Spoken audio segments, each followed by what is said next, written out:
Good morning students. Morning ma'am. Morning ma'am. Last class में हमने क्या पढ़ा था?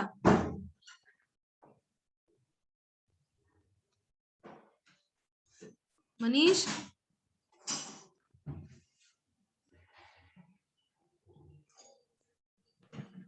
Yes ma'am. लास्ट क्लास में हमने क्या पढ़ा था? मैम सिंथेसिस इवोल्यूशन पे छोड़ा था। ठीक है। Swati Kabdal, yes ma'am. क्या पढ़ा था लास्ट क्लास में हमने? मैम कॉग्निटिव डोमेन के सारे जो पॉइंट्स थे उनको डिस्कस किया था, उसके बाद आपने अफेक्टिव डोमेन के पॉइंट्स को सिर्फ लिखवाया था। ठीक है,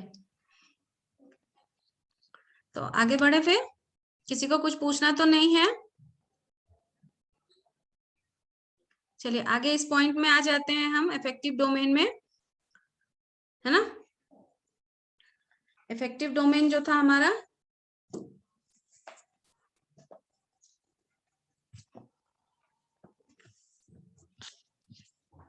चलिए स्टार्ट करते हैं।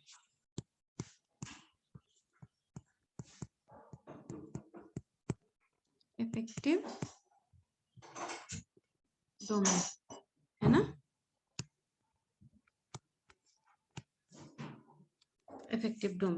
इफेक्टिव डोमेन की बात करें तो ब्लूम्स और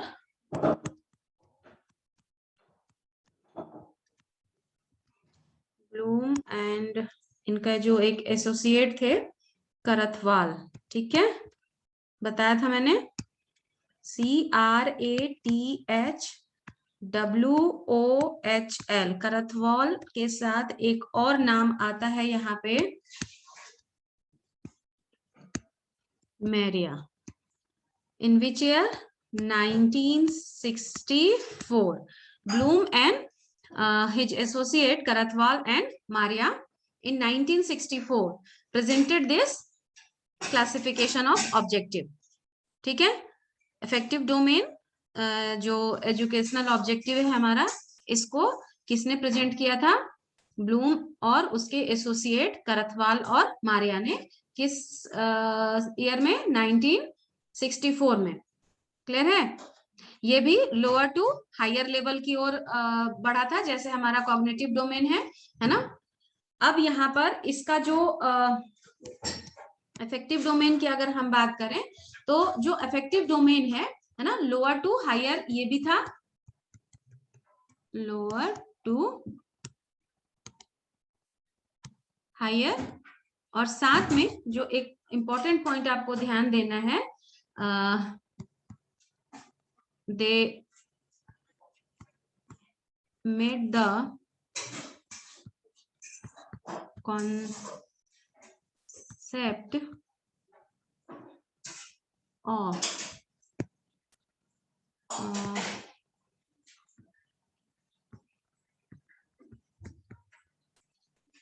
internalization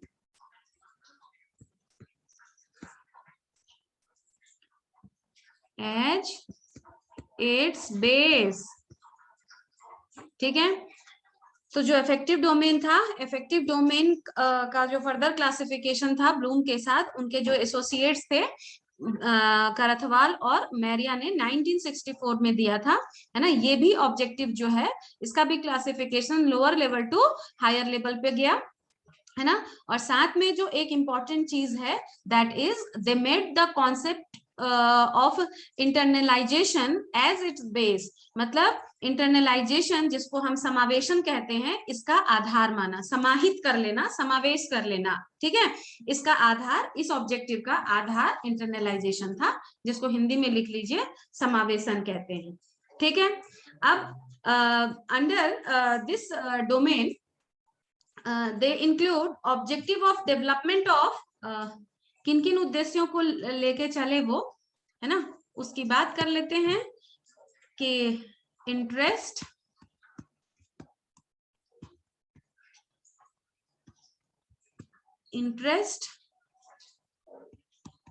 दूसरी बात अगर हम करें तो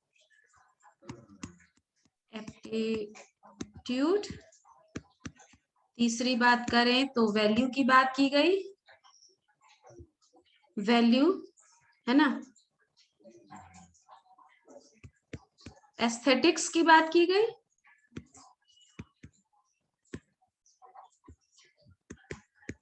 एस्थेटिक्स की बात की गई।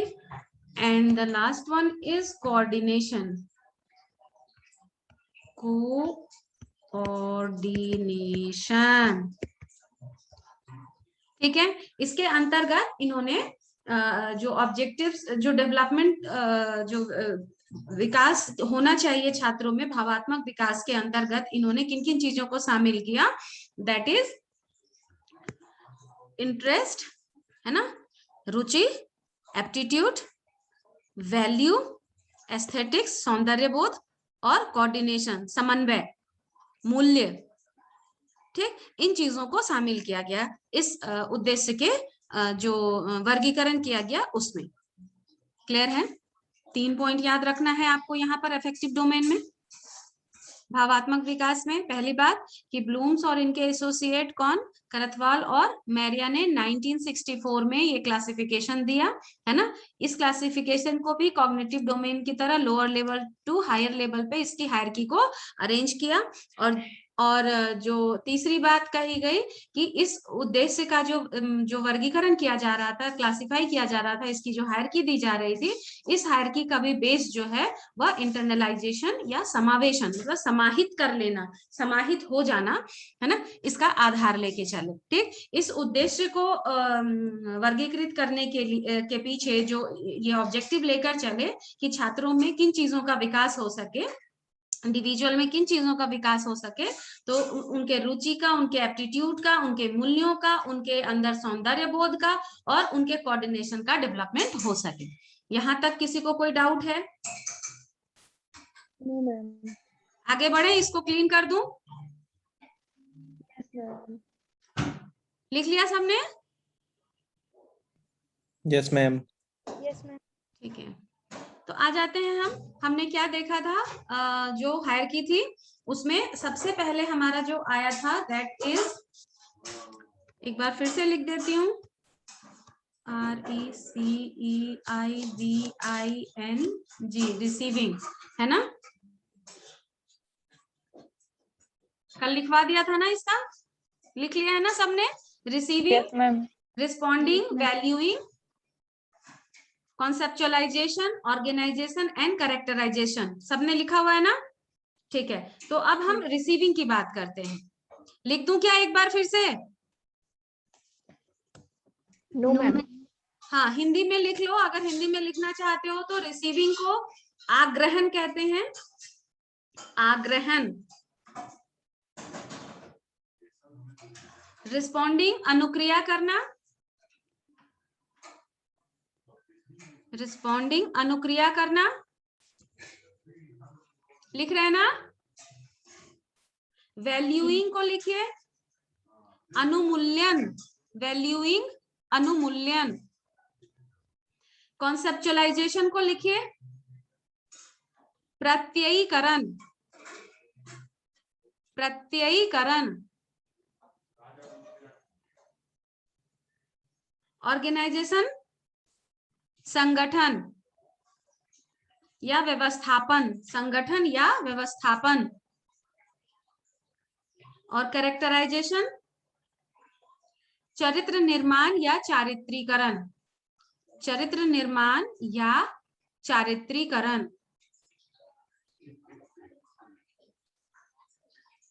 एक बार टैली कर लीजिए, रिसीविंग आग्रहण, रिस्पॉन्डिंग अनुक्रिया करना, वैल्यूइंग अनुमूल्यन, कॉन्सेप्चुअलाइजेशन प्रत्ययीकरण, ऑर्गेनाइजेशन व्यवस्थापन या संगठन, और कैरेक्टराइजेशन चरित्र निर्माण या चारित्रीकरण। लिख लिया है सबने? आगे बढ़ सकते हैं? ठीक है, इसका क्या मतलब होता है? रिसीविंग या अटेंडिंग, इसको अटेंडिंग भी कह सकते हैं, अटेंडिंग, ठीक है ना, किसी भी नाम से कह सकते हैं, रिसीविंग ही याद रखेंगे। तो receiving is the what is receiving? Receiving is a, लिखते जाइए, डिजायर, है ना, to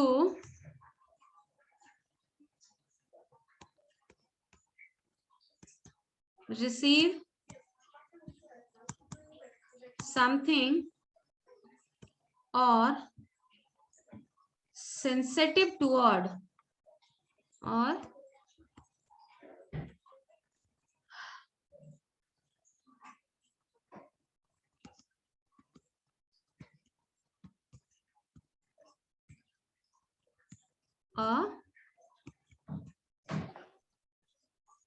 a stimulus. So what is receiving? Receiving क्या है?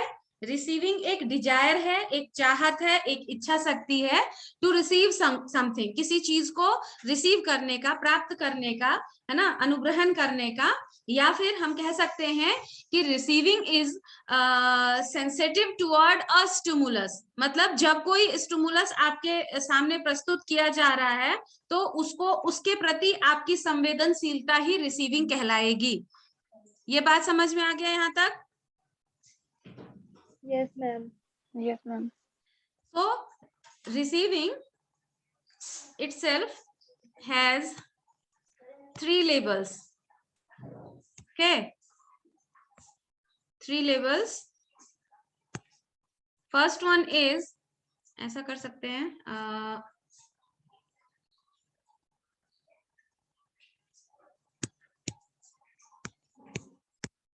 3 labels.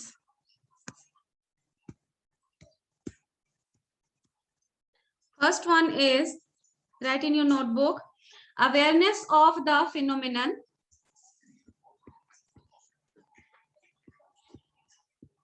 awareness of the phenomenon, ठीक है। संवेदनशीलता किससे?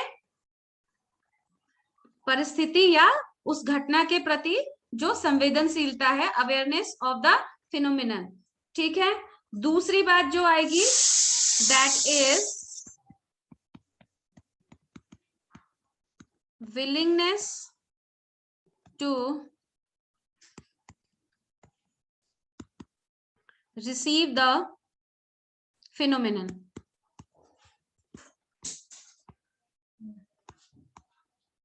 है ना।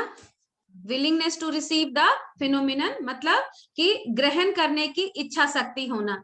रिसीविंग, हमने क्या कहा रिसीविंग के बारे में? हमने क्या कहा कि receiving, what is receiving? Receiving is a desire, हमारे अंदर की चाहत है टू रिसीव समथिंग, किसी चीज को सीखना, समझने की इच्छा शक्ति ही रिसीविंग कहलाएगी। तो रिसीव या फिर किसी स्टिमुलस के प्रति जो हमारी संवेदनशीलता है वह रिसीविंग है। तो आगे मैंने बात कही कि रिसीविंग जो है उसके भी 3 लेवल्स हैं। पहली परिस्थिति क्या होगी कि हम उस फिनोमिनन के लिए, उस स्टिमुलस के लिए अपनी जो हमारी अवेयरनेस है, सजगता है, वो प्रदर्शित करेंगे।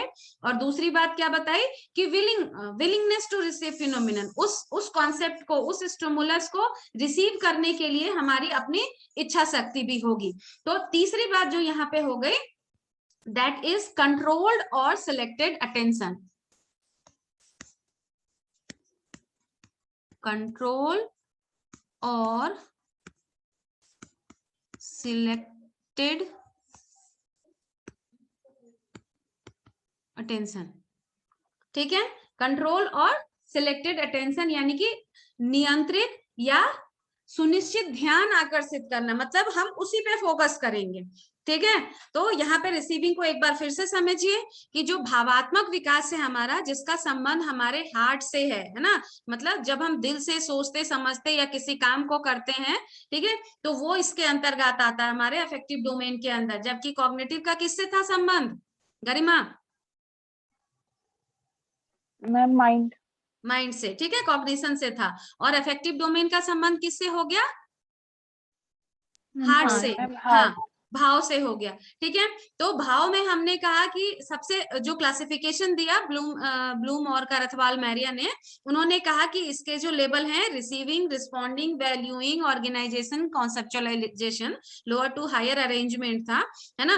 तो इसमें रिसीविंग की बात की गई कि रिसीविंग है क्या, रिसीविंग कहते किसको है। तो रिसीविंग का मतलब यह होता है कि हमारे अंदर की वह इच्छा शक्ति, वह डिजायर, जिससे कि हम चीजों को सीखना समझना चाहते हैं, या फिर यूं कहें कि जो कभी कोई स्टिमुलस हमारे सामने अगर प्रस्तुत किया गया है तो हम उसके प्रति कितने संवेदनशील हैं, मतलब लेवल ऑफ सेंसिटिविटी हमारी क्या है, यही रिसीविंग कहलाएगी। ठीक है, रिसीविंग के भी 3 लेवल्स बताए। पहला कहा कि अवेयरनेस टू फिनोमिनन, जो फिनोमिनन, जो कॉन्सेप्ट, जो स्टिमुलस हमारे सामने प्रस्तुत किया गया है, हम उसके लिए कितने संवेदनशील हैं। दूसरी बात कही गई कि हम उसको ग्रहण करने के लिए कितनी हमारी इच्छा शक्ति है, और तीसरा कि हम उस पर कितना फोकस्ड हैं, उस पर हम कितना अटेंशन पे कर रहे हैं उस काम को करने के लिए। यहाँ तक क्लियर है सबको, सबने लिख लिया है? जी मैम। Yes ma'am. रब कर दूं, इसे क्लियर करूं? Yes ma'am. Yes ma'am.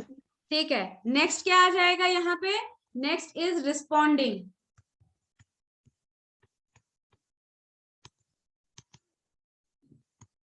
Responding Hindi क्या बताया रिस्पॉन्डिंग का? अनुक्रिया। अनुक्रिया करना। अनुक्रिया करना। तो अनुक्रिया का क्या मतलब हो गया यहाँ पे कि active expression, active expression toward a what? Stimulus. ठीक है, what is responding? Responding is a active expression toward a stimulus. जो स्टिमुलस हमारे सामने, जो फिनोमिनन हमारे सामने प्रस्तुत किया जा रहा है, उसके प्रति हमारा जो एक्टिव एक्सप्रेशन है, that is responding या अनुक्रिया करना। क्लियर है? यस तो ma'am. what in general what is responding, क्या कह सकते हैं जनरल में रिस्पॉन्डिंग का क्या मतलब निकला? So in general it is something what similar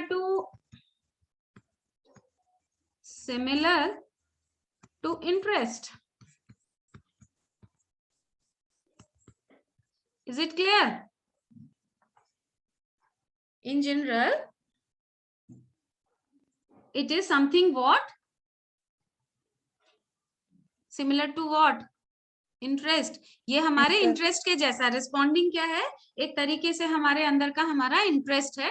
क्यों? क्योंकि हम उसमें एक्टिव जो हमारा एक्सप्रेशन है किसी स्टिमुलाई को, वो प्रोवाइड कर रहे हैं। ठीक है, यहाँ भी रिसीविंग के तरह रिस्पॉन्डिंग भी जो है, it has the three levels. It has 3 levels. 3 levels कौन कौन से हैं, आइए देखते हैं।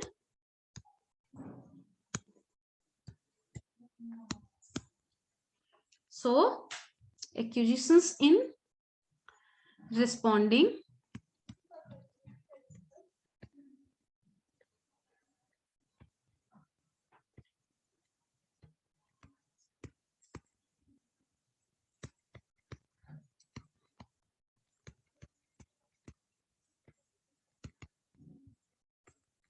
ठीक है, एक्यूजेंस इन रिस्पॉन्डिंग यानी कि अनुक्रिया में सहमति होना, मतलब वो अनुक्रिया जो आप कर रहे हैं उसमें आपकी जो सहमति है, मतलब आपका जो अलर्टनेस है, आपकी जो रजामंदी है, वो शामिल होगा।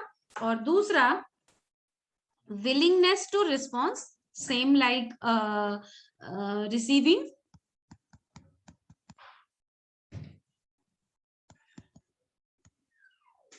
willingness to responding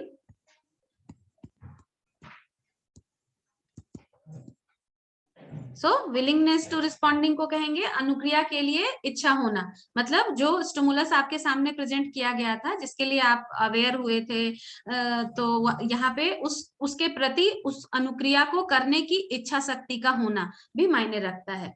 तीसरा है कि अनुक्रिया करने में संतुष्टि भी होनी चाहिए आपको, ठीक है। So the third point is satisfaction in response, satisfaction in response।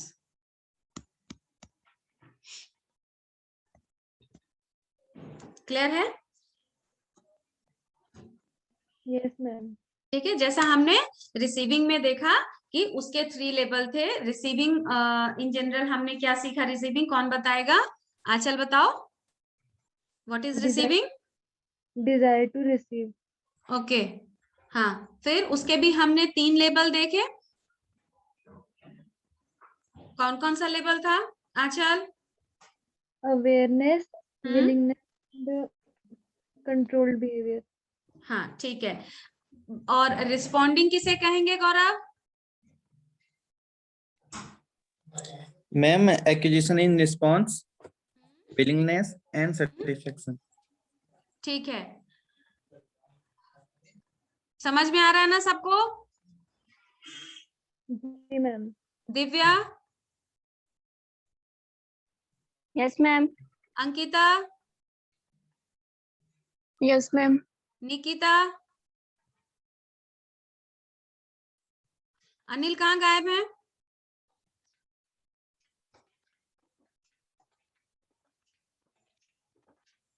Neeraj,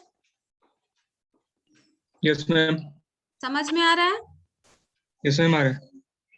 ठीक, तो आगे बढ़ जाते हैं। फिर कॉपी कर लिया ये सारा? Yes ma'am. Yes ma'am. चलिए क्लियर कर रही हूँ मैं ड्राइंग। नेक्स्ट हमारा क्या है?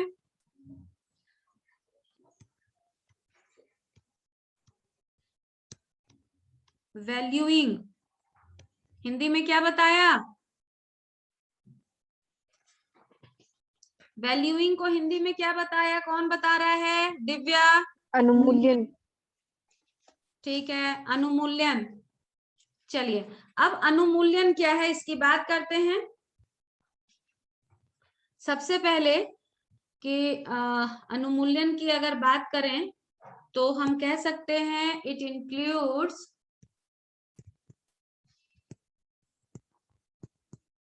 स्टूडेंट्स बिहेवियर, है ना? Student behaviour by which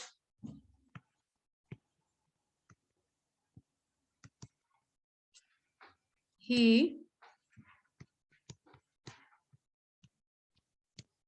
expresses his feelings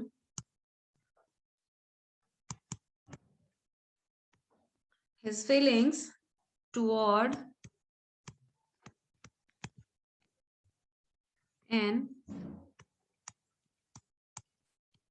object और स्टिमुलस। ठीक है, फैक्ट्स कर लो। ठीक है, so what is valuing? Valuing is a student behaviour by which he express his feeling toward an object, facts, good behaviour,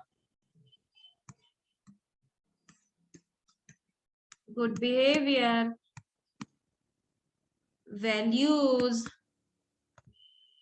qualities।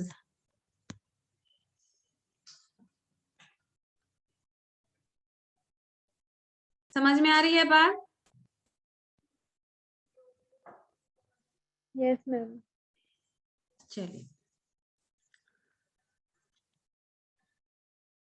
तो यहाँ पर student behaviour है जिसमें कि मतलब उस इंडिविजुअल का बिहेवियर है जिसके थ्रू वो क्या करेगा, अपनी फीलिंग को एक्सप्रेस करेगा। तो आपको कौन सा पॉइंट पकड़ना है वैल्यू का मतलब यहाँ पे, कि वैल्यू का मतलब है कि express his feeling toward object, facts, good behaviour, valuing और क्वालिटीज।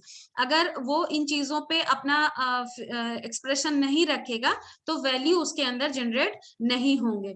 तो क्या हो जाएगा, ये क्या क्या क्या चीजें इंक्लूड करेगा, ऐसा करते हैं, इसको ले लेते हैं। इट इंक्लूड्स अप्रूवल्स,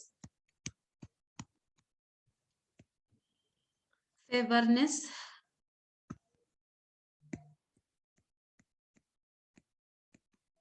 फेवरेबलनेस, है ना, एंड लॉयल्टी,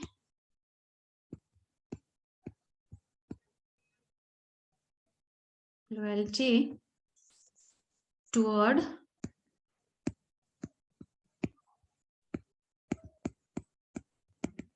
specific values। ठीक, तो क्या होगा, वैल्यू में जहाँ की वैल्यू एक एक्सप्रेस मतलब किसी भी इंडिविजुअल का एक्सप्रेशन है किसी भी ऑब्जेक्ट के लिए, फैक्ट के लिए, है ना, तो इसमें क्या क्या चीजें शामिल होंगी, उस इंडिविजुअल का अपना सेल्फ अप्रूवल, ठीक है, या फेवरेबलनेस, ये तो मेरा पसंदीदा, हाँ ये मुझे पसंद है ना, ये काम मैं करूंगा, है ना, लॉयल्टी हो सकती है उसकी, है ना, ईमानदारी उसकी हो सकती है एक पर्टिकुलरली उस वैल्यू को फुलफिल करने के प्रति।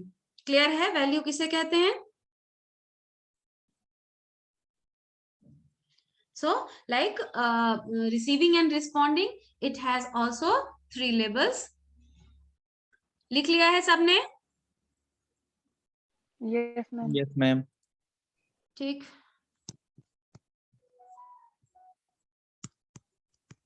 लेबल ऑफ वैल्यूइंग, तो इसकी अगर हम बात करें तो इसके भी 3 लेबल हैं। पहला जो है that is acceptance of values, acceptance of values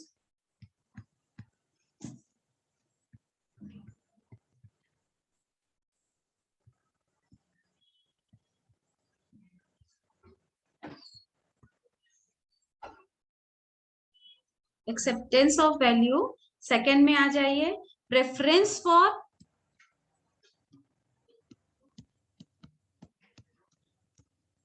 preference for a value, and third one is commitment or conviction।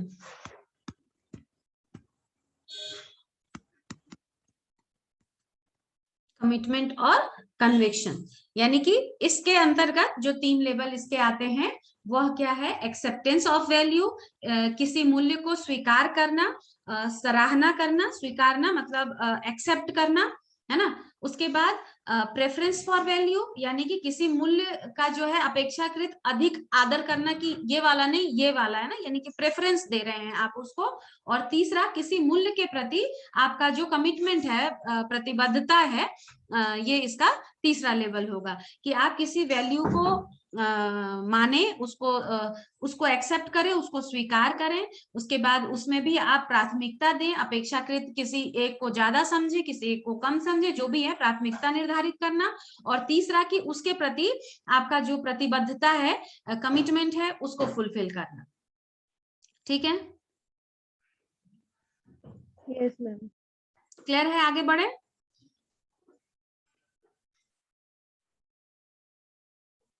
Ji ma'am. चलिए नेक्स्ट जो हमारा लाइन आ जाता है उसमें है हमारा conceptualization. As the name indicate,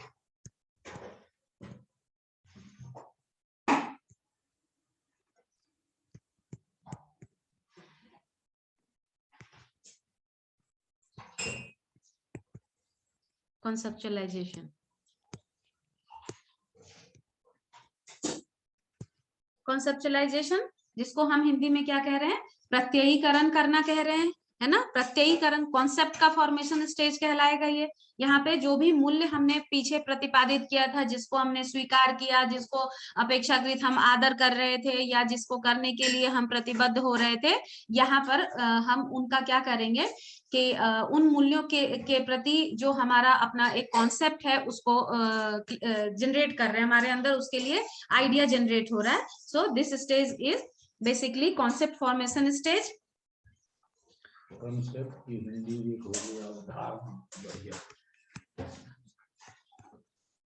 so the base जो होगा यहाँ पर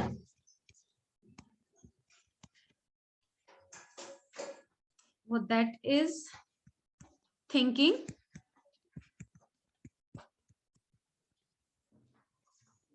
thinking about what?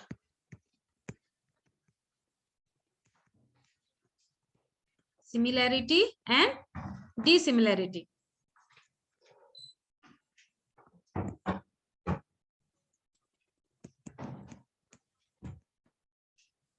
ठीक, इसका आधार क्या कहलाएगा?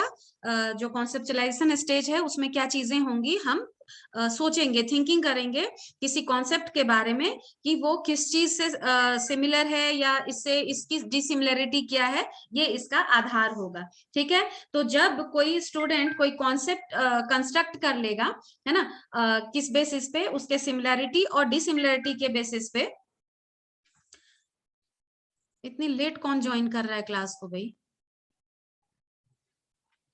एनीवेज, ठीक, तो यहाँ पे हम आगे बढ़ते हैं कि जब स्टूडेंट उस कॉन्सेप्ट का एक बेसिक तैयार कर लेगा on the basis of similarity और डिफरेंसेस या रिलेशनशिप कह लीजिए आप, तो जो ऊपर जो वैल्यू हमने देखा, जिसमें हमने 3 लेबल देखे, तो उसका आधार क्या हो जाएगा, उसकी थिंकिंग हो जाएगी, जिसके आधार पे वो सिमिलैरिटी, डिसिमिलैरिटी या रिलेशनशिप स्टैब्लिश करना सीख जाएगा। ठीक है,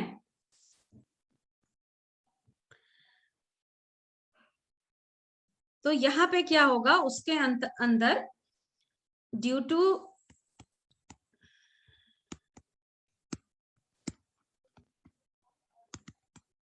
diversity of values, the concept formation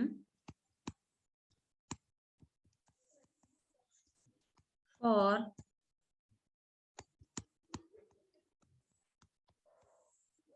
problem solving is included under this। क्योंकि वैल्यूज की तो बहुत सारी डाइवर्सिटीज हैं, है ना। अब इसमें उसके अंतर्गत इस कॉन्सेप्ट फॉर्मेशन स्टेज जो है इसका, यहाँ पर वो उसके अंदर जो थिंकिंग कैपेसिटी इनहांस हुई है ना, तो thinking that is the reflection stage, वो रिफ्लेक्शन के स्टेज में आ गया है।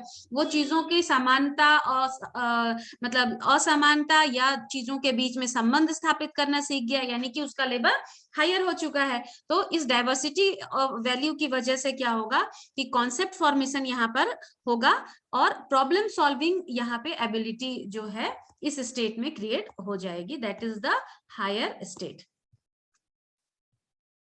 क्लियर? जी मैम। ठीक, तो यहाँ पे आप लिखेंगे concept formation and problem solving. Clear करूं बोर्ड? Yes ma'am. ठीक है, नेक्स्ट है हमारा ऑर्गेनाइजेशन।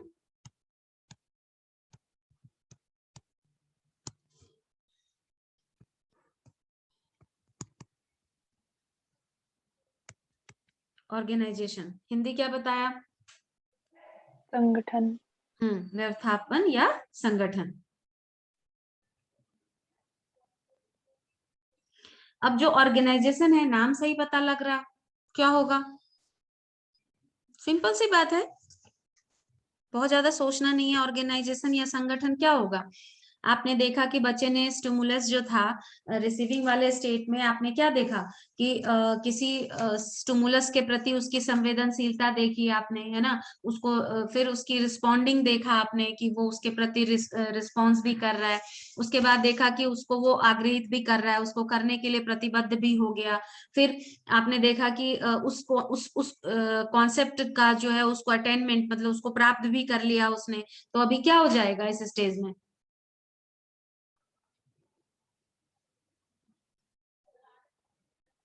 बताओ। मैम जो उसने कॉन्सेप्ट सीखे उन्हें ऑर्गेनाइज करना सीख जाएगा। बिल्कुल सही। तभी तो मैं पूछ रही थी कि जब आप पढ़ रहे हो तो आपको समझ में क्यों नहीं आ रहा है कि जो कॉन्सेप्ट उसने सीखा है उसका यहाँ पे क्या हो जाएगा, ऑर्गेनाइजेशन हो जाएगा। इसलिए इस स्टेज का नाम क्या दिया गया, ऑर्गेनाइजेशन दिया गया, संगठन दिया गया, है ना। तो orderly adjustment of selected values.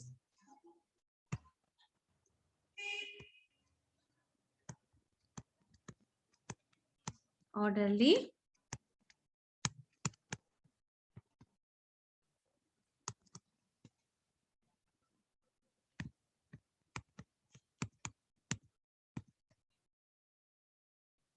Values. ठीक है, जो कुछ भी उसने उधर कॉन्सेप्ट अटेंड किया था उसको क्या करेगा, ऑर्डर में एडजस्ट करना सीख जाएगा। ठीक है, यहां पर भी दो चीजें हो रही हैं।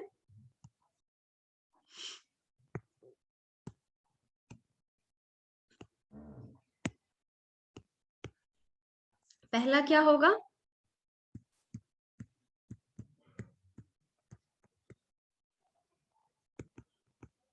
कॉन्सेप्चुअलाइजेशन ऑफ अ वैल्यू, है ना।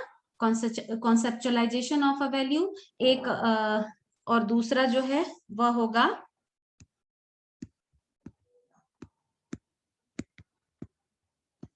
Organisation of a value system. ठीक है, उस वैल्यू का जिसका कि कॉन्सेप्ट फॉर्मेशन हुआ है उसका वो एक पूरा सिस्टम ऑर्गेनाइज कर लेगा यहाँ पर इस स्टेट में। क्लियर? Yes ma'am. ठीक है, लिख लिया सबने? Yes ma'am. नेक्स्ट है हमारा, लास्ट है कैरेक्टराइजेशन।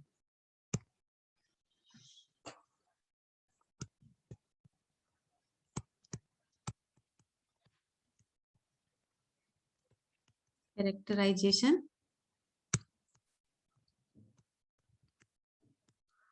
हिंदी में चरित्र निर्माण। ठीक है, तो जो मूल्यों की प्रणाली थी, जो ऑर्गेनाइजेशन था, है ना, उसको एक्सेप्ट कर लिया है उसने। तो अब क्या होगा, उसके अंदर चरित्र विकास हो जाएगा। ठीक है, चरित्र का निर्माण हो जाएगा, इसलिए इस स्टेज का नाम भी चरित्र निर्माण स्टेज रखा गया है। ठीक, तो यानी कि जो उसने जिसके लिए वो प्रतिबद्ध हुआ था, याद करो वैल्यूइंग वाले स्टेज में, है ना, कि वैल्यू को एक्सेप्ट भी किया था, वैल्यू को प्रेफरेंस भी दिया था, वैल्यू को प्राथमिकता भी दी थी, है ना। देने के बाद क्या हुआ था कि उसके प्रति उसका कॉन्सेप्ट फॉर्मेशन हो गया था।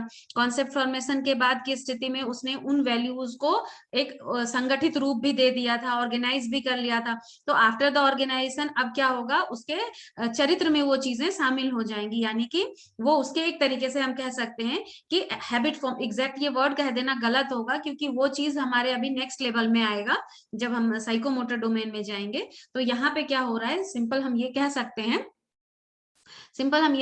हैं, कि जो मूल्य प्रणाली को उसने स्वीकार और व्यवस्थित किया था, तो यहाँ पे उसका जो अनुकरण कर लेगा, उसको फॉलो करता रहेगा, है ना। इसीलिए यहाँ पे इसको कैरेक्टराइजेशन कहा गया। अब कैरेक्टराइजेशन के अंतर्गत भी दो स्टेप आएंगे, है ना। पहला क्या होगा कि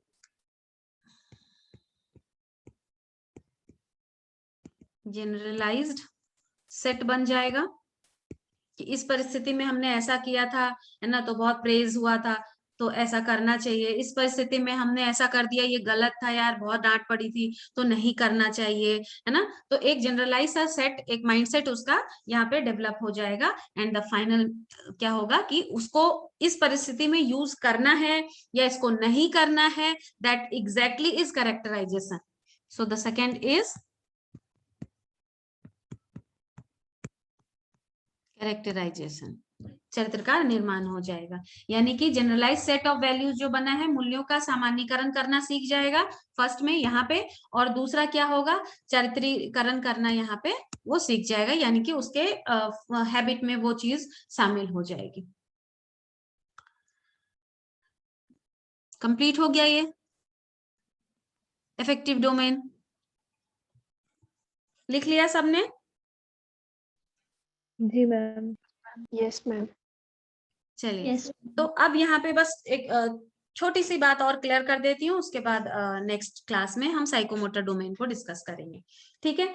तो जो हमारा ये जो ब्लूम टैक्सोनॉमी और जो उनके एसोसिएट और ब्लूम ने मिलके ये एजुकेशनल ऑब्जेक्टिव को क्लासिफाई किया, 5 क्लासेस दिए, तो इसको हम एक टेबल के थ्रू समझते हैं कि एक्चुअली हुआ क्या। अब समराइज करते हैं, जो कुछ हमने वहां पे पढ़ा है वो तो क्लासिफिकेशन उन लोगों ने दिया है, ठीक है। उस क्लासिफिकेशन को अब हम समराइज करते हैं कि एक्चुअली बिहेवियरल क्या क्या चीजें होंगी यहाँ पे। तो एक बार फिर से सभी के नाम आप अपने लेफ्ट साइड कॉपी पे लिख लीजिए। रिसीविंग, रिस्पॉन्डिंग,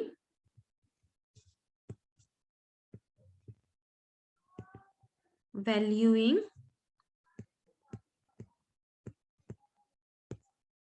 organization,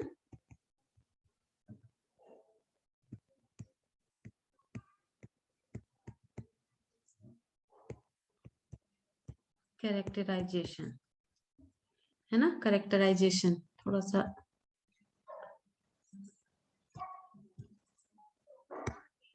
कैरेक्टराइजेशन, ठीक है। कितने हो गए? 1 2 3 4 एंड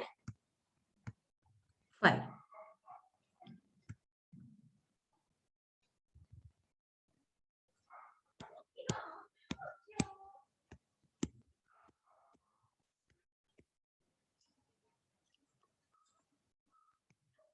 सबसे पहले हम देखेंगे किसको? रिसीविंग को।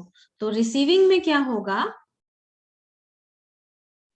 सारे पॉइंट पे जाओ, देखो कॉपी में क्या लिखा था, तो क्या क्या चीजें आएंगी बिहेवियर में रिफ्लेक्ट होकर। अवेकिंग, क्योंकि हमने वहां अवेयरनेस की बात की थी, जागरूकता। अब आ जाइए डिजायर पे, आ जाइए, बात क्या किया था वहां पे डिजायर के लिए, है ना। और कंट्रोल अटेंशन,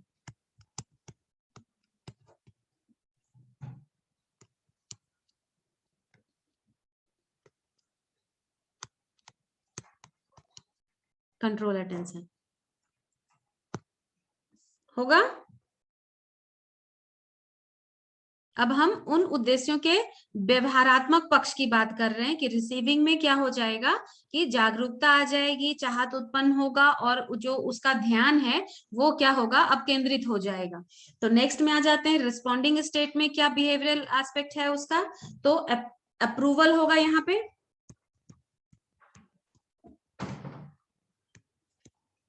अप्रूवल किसके लिए? रिस्पॉन्स के लिए अप्रूवल होगा। आप लिख लीजिए, मेरे पे तो इतनी जगह नहीं बचेगी। चलिए करते हैं, अप्रूवल ऑफ रिस्पॉन्स होगा। उसके बाद सेटिस्फैक्शन होगा,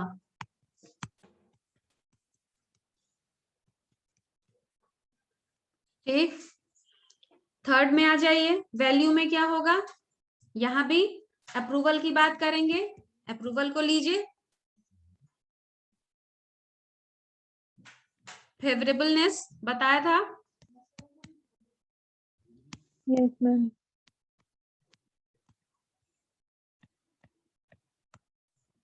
और साथ में ऑर्गेनाइजेशन आ जाएगा,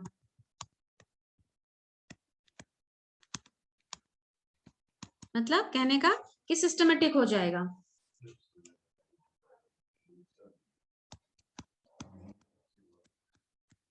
कॉन्सेप्शंस, यहाँ पे क्या हो गया, कॉन्सेप्ट क्रिएट हो जाएगा और कॉन्सेप्शन क्रिएट होगा, और दूसरा ऑर्गेनाइजेशन तो है ही है, इस वाले को यहाँ पे कॉपी कर लीजिए। और कैरेक्टराइजेशन का मतलब कि स्पेसिफिकेशन भी आ जाएगा यहाँ पे, विशिष्टता, क्योंकि वो उसके व्यवहार में प्रदर्शित होगा। चरित्र निर्माण हो गया है इस वजह से।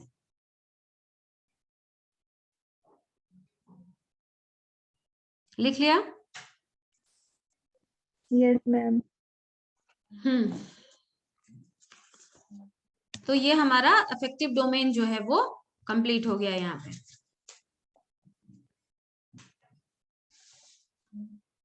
अब ये क्लासिफिकेशन आपको आपके थ्योरी पेपर के लिए याद रखना है। लेसन प्लानिंग में तो आपको सिर्फ और सिर्फ जो है आपका जो ये एस्पेक्ट है ना कॉग्निटिव डोमेन का, नॉलेज, अंडरस्टैंडिंग, एप्लीकेशन, एनालिसिस, यहाँ तक ही करना है। लेकिन चूंकि थ्योरी पेपर जो है उसमें आपके ये तीनों क्लासिफिकेशन का लॉन्ग क्वेश्चन आ सकता है, आता है ना, तो इसको आप याद रखेंगे। इसलिए मैंने बहुत ही क्लियर कट तरीके से बिल्कुल डिटेल में और फ्लो चार्ट में, फ्लो चार्ट के फॉर्म में आपके रहने से क्या रहेगा कि आपको ये सारी चीजें याद रहेंगी। बस 2-4 बार आप इसको प्रैक्टिस कीजिए तो आपको ये याद हो जाएगा। ठीक, तो थ्योरी में अभी एग्जाम्पल कोई नहीं दिया है मैंने, एग्जाम्पल हम तीनों का एक साथ जो है वो डिस्कस करेंगे। ठीक है ना? तो यहां तक किसी को कोई दिक्कत है? No ma'am. No ma'am. तो चलिए कल मिलते हैं नेक्स्ट क्लास में साइकोमोटर डोमेन के साथ।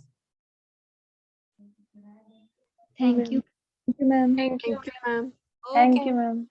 Okay, welcome.